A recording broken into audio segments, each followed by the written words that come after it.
Hey guys, what's up? I'm Isha and I'm back with another video. This time it's how you can edit any picture of yours using Instagram. Thank you to everyone who sent their pictures for this. All of you are such talented photographers and I can't wait for you guys to see this video. So yeah, let's get on with it.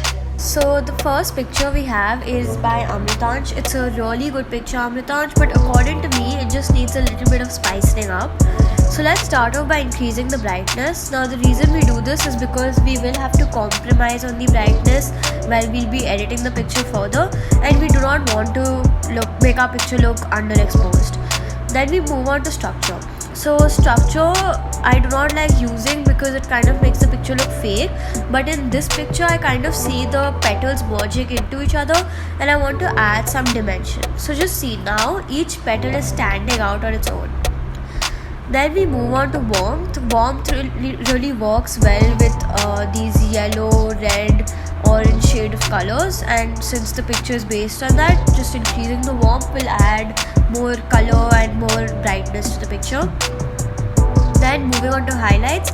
So a lot of people don't know this, but reducing the highlights actually makes your picture look less fake or less edited and makes it look more authentic.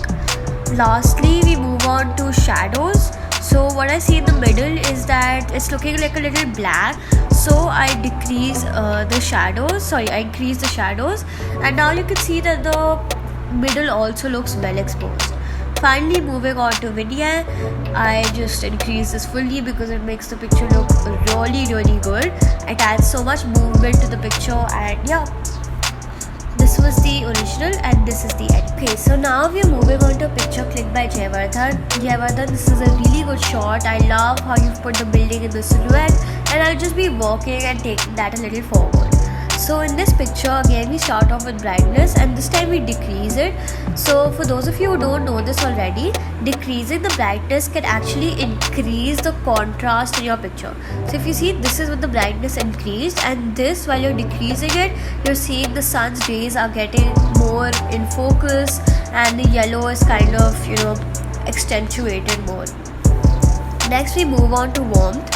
As I've told you in the earlier picture, warmth kind of takes the yellow and the orangish colors in your picture and makes it look more yellow and more orange. So we just increase that fully, and now you can see the whole sky looks a little in that color scheme. Then moving on to highlights.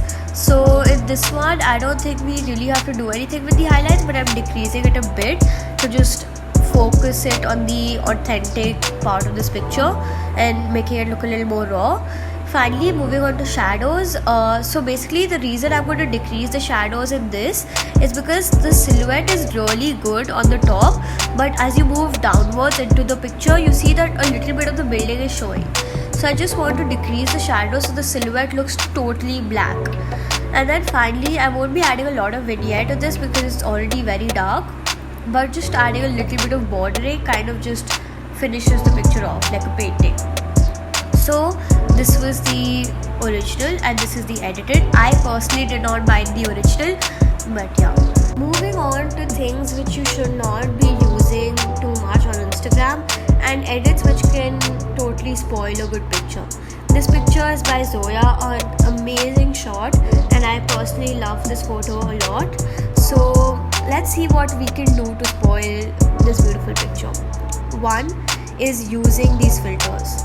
Filters like these and these are so cliche to Instagram that it tells any viewer of yours that this person has used a preset from Instagram, and you kind of want to give the viewer an originality in your picture, and so I suggest you do not use these filters. Try editing from these settings only. Second is contrast. Now contrast is good when your picture is very defocused, but increasing the contrast actually increases the blackness in your picture, and a lot of pictures just get spoiled by this. Like this picture is well focused, so if I increase the contrast, this blackness in the picture just kind of is highlighted, and I personally don't like that. Second thing is saturation. So I don't know why, but still a lot of people just do this. This just spoils your picture. I mean, putting so much saturation in your picture takes away from all the natural colors, all the authenticity, and fake and so over edited. So please do not use saturation and try holding back on it as much as you can. Moving on to sharpening.